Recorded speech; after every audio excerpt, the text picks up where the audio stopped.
देखो क्या कह रहे हैं हम, इस प्रकार से अपने किसी भी फेयर में, जतरा में, ये इलास्टिक स्ट्रिंग के साथ अटैच एक बॉल मिलता है जिसको अपन लाड़ी लप्पा कहते हैं। ठीक है, इसे अगर आप डिस्प्लेस करते हो, नीचे खींचते हो एंड छोड़ दोगे, तो क्या होगा, ये ऊपर नीचे ऑसिलेट होते रहेगा। And if it is oscillating, तो इसकी मोशन, देखो ये स्प्रिंग फोर्स जैसा ही है, इलास्टिक स्ट्रिंग है, तो इसकी मोशन ऑसिलेटरी मोशन जैसे रहेगी। And if this is motion, this is oscillatory motion जैसी मोशन, तो क्या होने वाला है, ये ऑसिलेट होते रहेगा। But you observe, after certain time ये रुक जाता है। सेकंड जो आपने देखा होगा,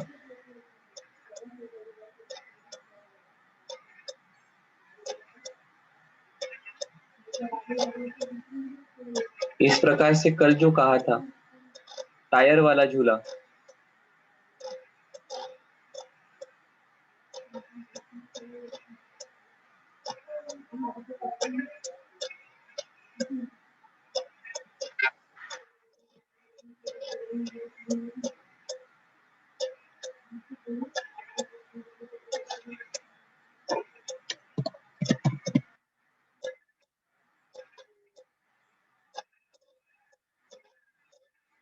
ठीक है। सो इसे अगर आप डिस्प्लेस करते हो,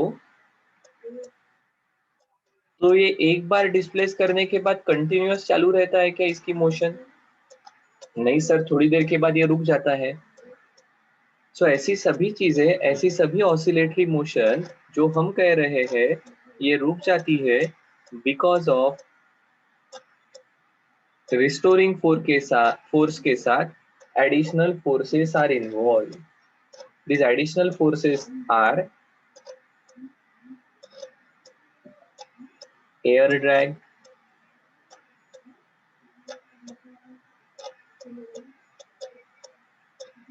friction at support,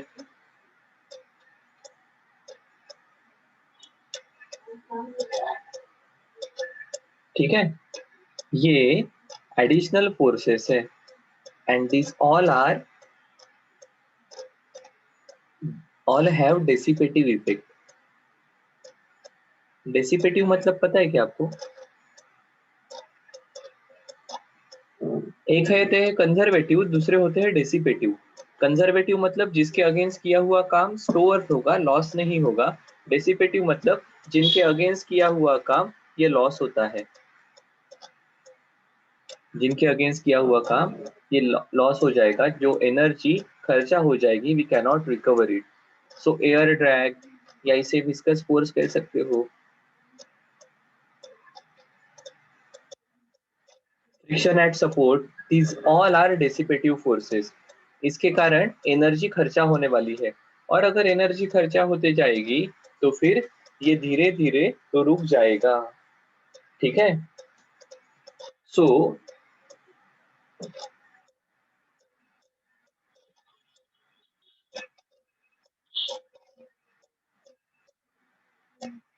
a pendulum or swing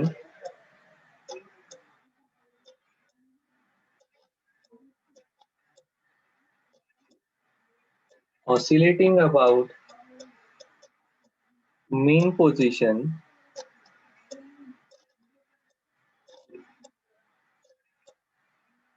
stops after some time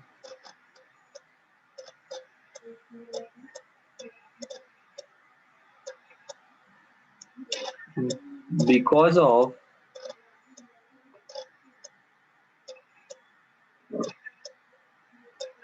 opposing dissipative forces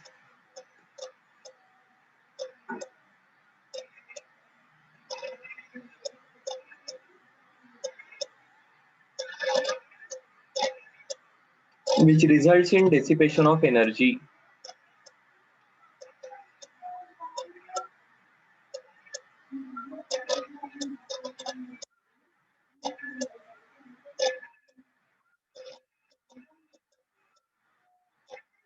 Which results in dissipation of energy. Such oscillations are called as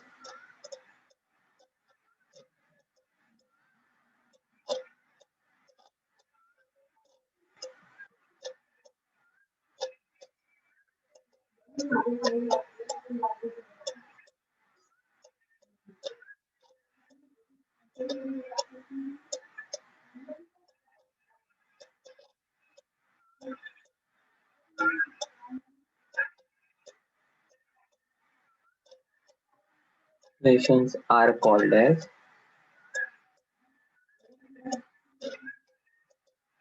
damp oscillations. क्या कहते हैं उनको?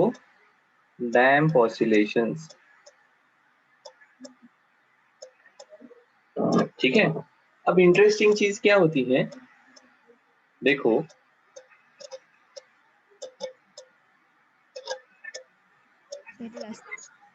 हाँ एक minute, it is important to note that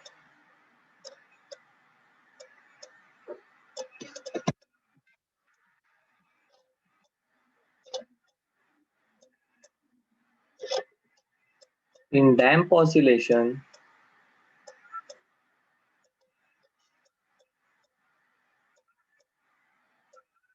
energy dissipated continuously।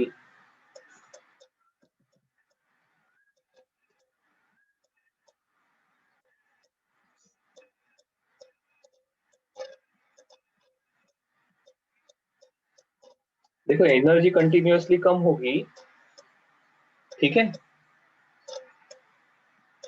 But for small damping, मतलब damping force अगर small है तो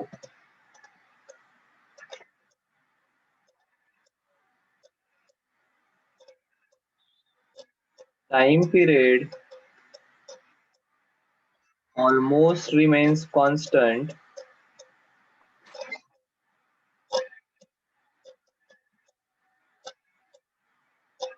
make, keeping oscillations periodic,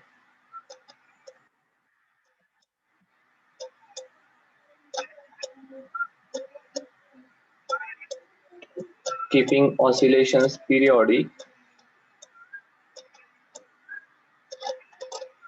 while amplitude decreases continuously।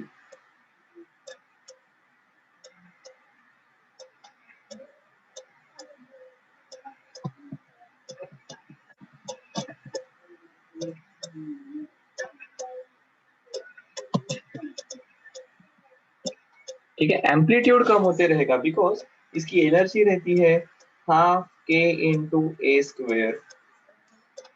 ठीक है, सो एनर्जी कंटिन्यूअसली कम होने वाली है।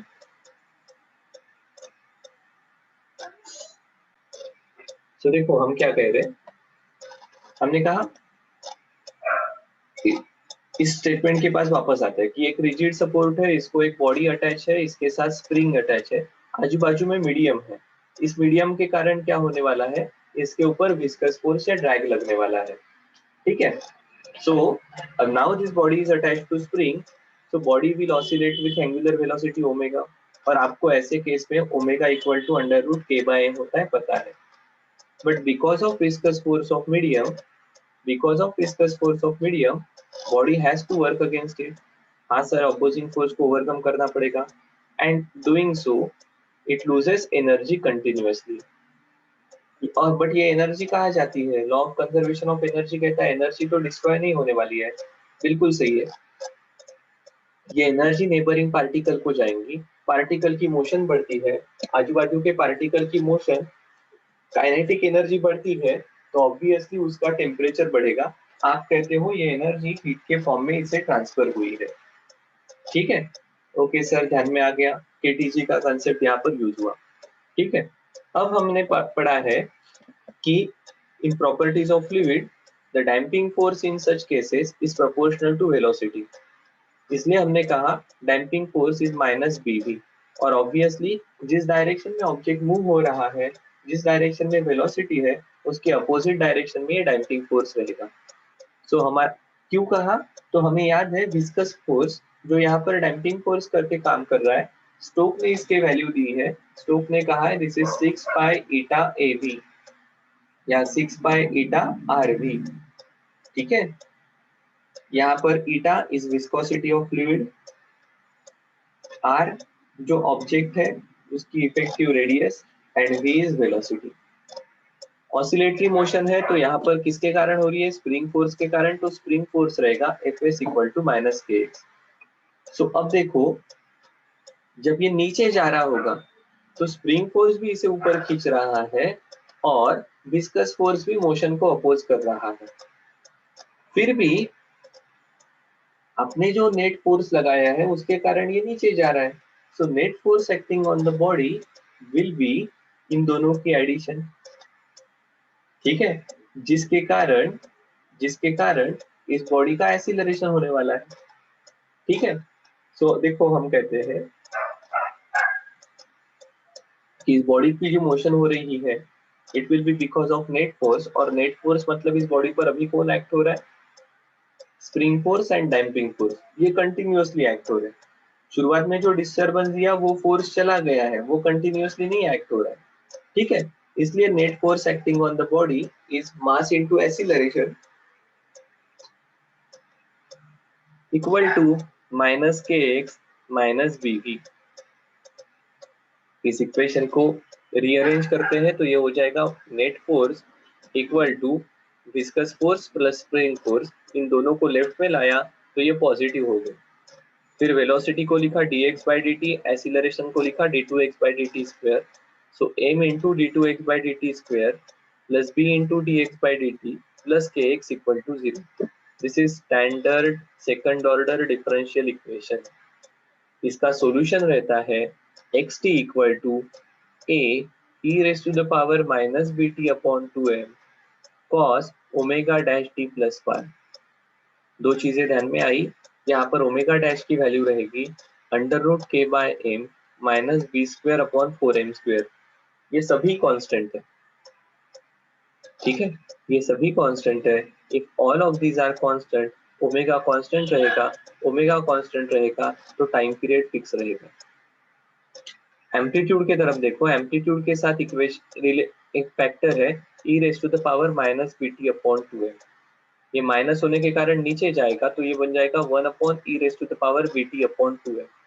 तो ये एम्पलीट्यूड हो जाएगा a upon e raise to the power b T upon 2m। Okay sir, ध्यान में आया। बट अब देखो जैसे जैसे टाइम बढ़ेगा ये डिनोमिनेटर बढ़ने वाला है। डिनोमिनेटर बढ़ेगा मतलब ये एम्पलीट्यूड वाला फैक्टर है वो कम होते जाएगा। शायद से वही हमने लिखा है, it is important to note that in damp oscillation energy is dissipated continuously, but for small damping time period almost remains constant. Time period fix रहेगा because time period depends on omega, omega की value constant है, keeping oscillations periodic while amplitude decreases continuously. Amplitude time के साथ continuously कम होने वाला है। फिर हमने आगे जाकर कहा now as total energy is half k a square in SHM. In this case, total energy will be half k amplitude के जगह a e raised to the power minus bt upon 2m आया। फिर यहाँ से हमने कहा कि अगर ऐसा है तो ये बन जाएगा half K A square E raise to the power minus B T upon M. जैसे जैसे टाइम बढ़ने वाला है ये फैक्टर छोटा छोटा होते जाएगा, ये छोटा होते जाएगा तो एनर्जी कम होते जाएगी। Finally oscillations will get dam. ठीक है, जब हम कहते हैं स्मॉल डैम्पिंग तब हमारा कहना है b upon under root k m is much smaller than 1। ठीक है, इसका अगर आपको ग्राफ समझना है तो इसका ग्राफ लगभग ऐसा रहेगा।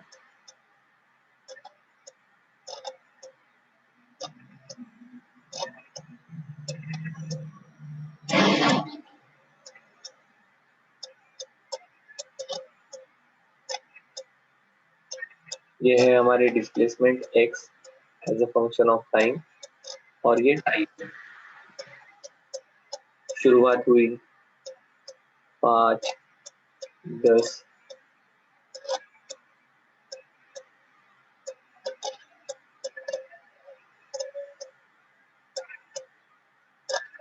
ठीक है। देखो ये ऑसिलेशन जो रहेंगे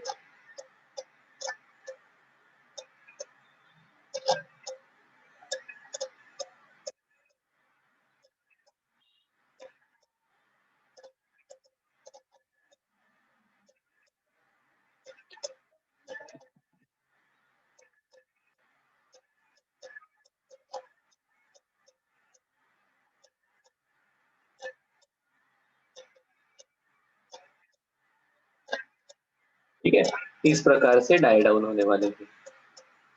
अगर डैम्पिंग फोर्स ज्यादा है तो यही ऑसिलेशन इस प्रकार से रहेगा।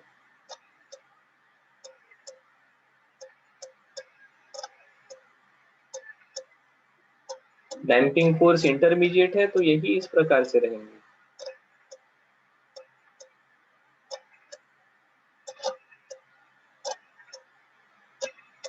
और डैम्पिंग फोर्स बहुत ज्यादा है तो यही रिलेशन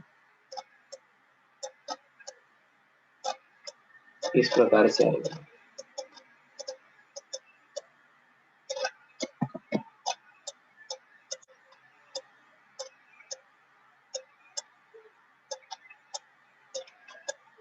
देखो, है ये पीरियोडिक, ठीक है ये पीरियोडिक। तो ओवरऑल इसका अगर आप देखना होगा तो दिस विल बी लाइक,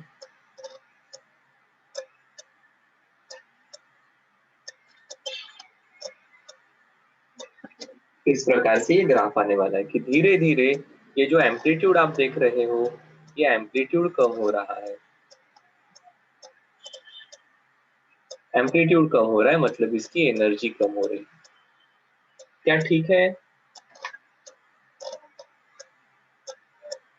अब देखो, अभी हमने जो बात की वो गार्डन के उस झूले के बारे में बात की कि जहां पर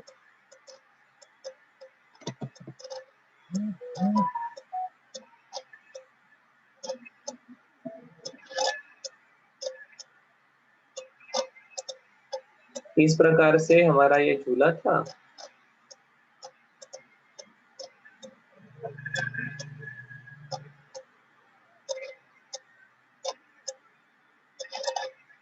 यहाँ पर आपने क्या किया, आप अकेले ही गए थे खेलने के लिए, आप अकेले ही गए थे इसलिए आपने इसे धक्का दिया, दूर लेकर गए, दूर लेकर जाकर आपने खुद ही इसके ऊपर चढ़कर बैठ गए और अभी ये ऑसिलेट हो रहा है। ठीक है, so this is one of the case. But दूसरी केस ऐसी हो सकती है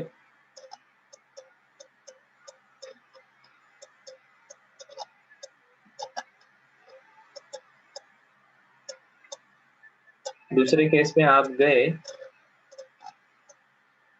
सेम सिचुएशन थी,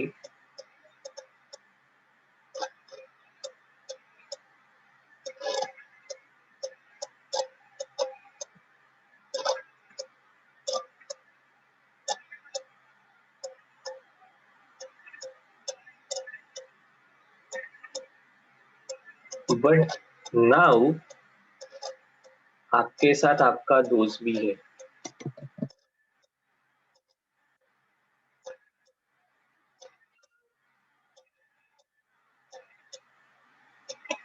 क्या होगा अभी? कौन सा स्विंग रुकेगा, कौन सा नहीं रुकेगा?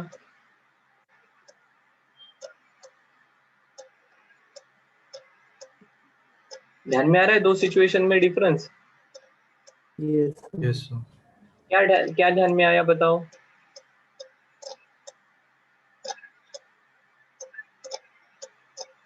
ध्यान में आया ना? तो क्या ध्यान में आया बताओ?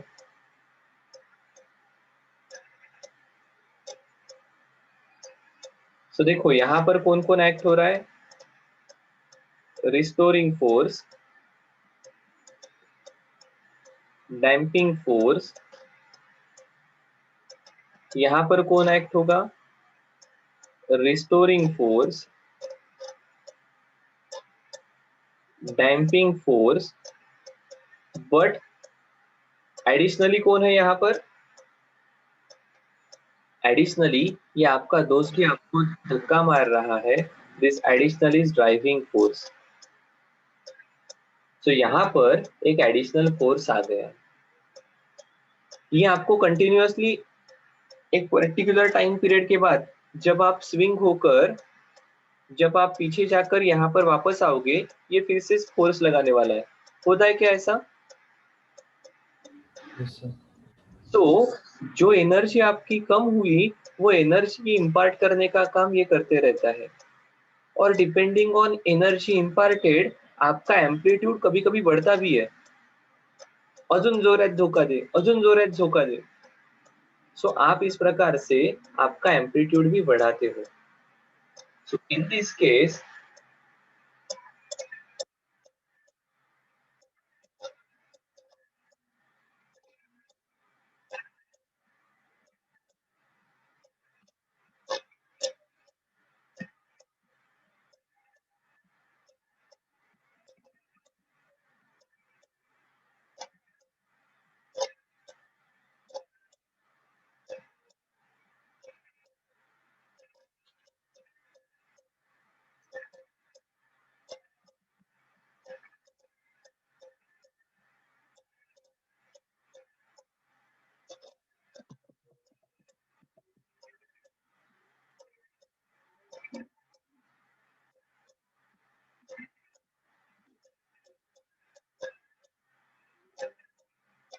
देखो क्या कह रहे, body naturally oscillates with frequency omega after it is displaced from equilibrium position.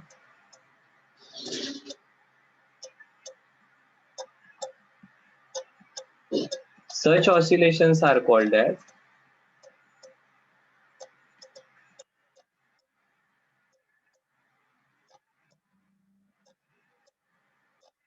free oscillations या natural oscillation।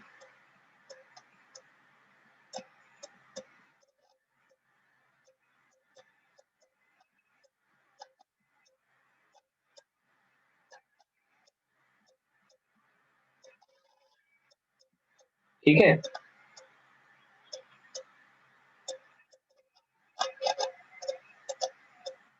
if dissipative force is present,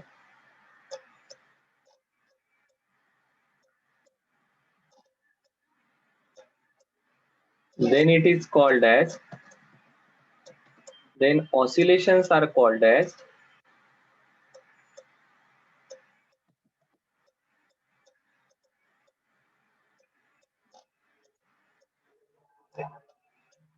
damp oscillations।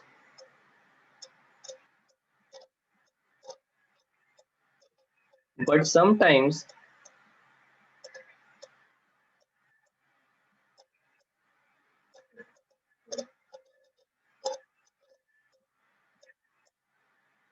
external agency,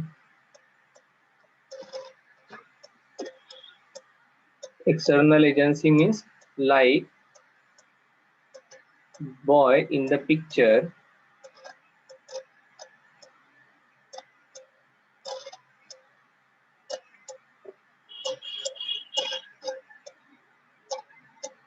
maintain oscillations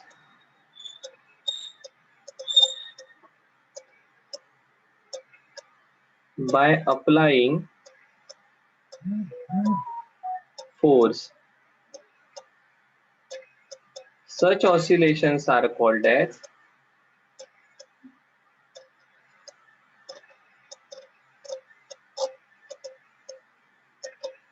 force or driven oscillation।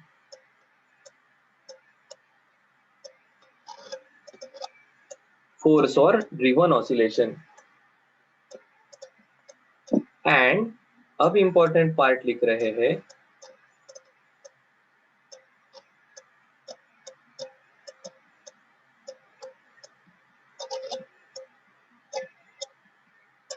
if this external force,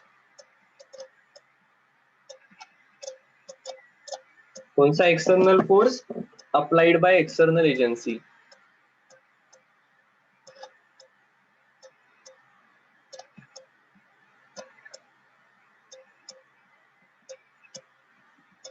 is periodic in nature,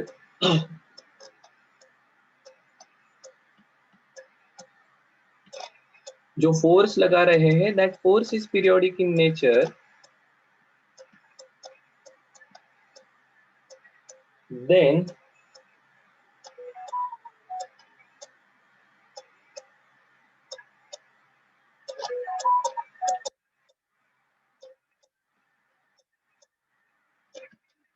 body will oscillate with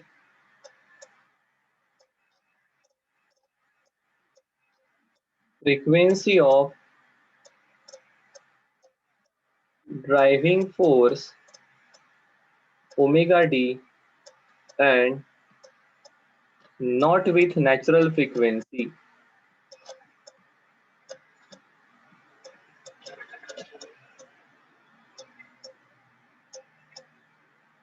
The natural frequency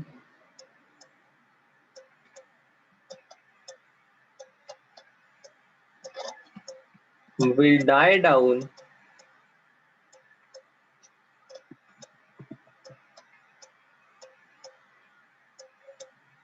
due to damping.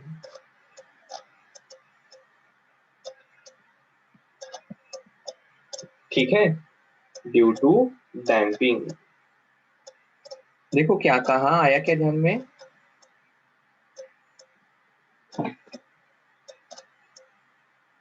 हमने कहा अगर body को हमने displacement दे दी और छोड़ दिया तो क्या होगा? It will oscillate with its natural frequency omega. ठीक है, अगर डिसिपेटिव फोर्सेस है, ऐसे ऑसिलेशंस को फ्री ऑसिलेशंस कहा है। ठीक है, और ऐसे फ्रीक्वेंसी को नेचुरल फ्रीक्वेंसी कहा है। If dissipative forces are involved, then the oscillations are called as damp oscillation. And if there is no other agency, the oscillations will die down after some time. ठीक है, but sometimes external agency मतलब external force इस body पर act होगा। ठीक है, and the oscillations are maintained by this external force. Such oscillations are called as force oscillation या driven oscillation. यहाँ पर important क्या है? If this external force applied by external agency is periodic in nature, then the body will oscillate with frequency of driving force. Driving force की जो frequency है उस frequency के साथ बॉडी ऑसिलेट होगी and not with natural frequency. तो obviously सवाल आएगा, सर नेचुरल फ्रीक्वेंसी के साथ क्या होगा? So that natural frequency will die down due to damping. Damping के कारण वो नेचुरल फ्रीक्वेंसी डाई डाउन हो जाएगी। ठीक है, अब बस एक 10 मिनट का पार्ट बाकी है, क्या अभी कर ले क्या कवर? ओके,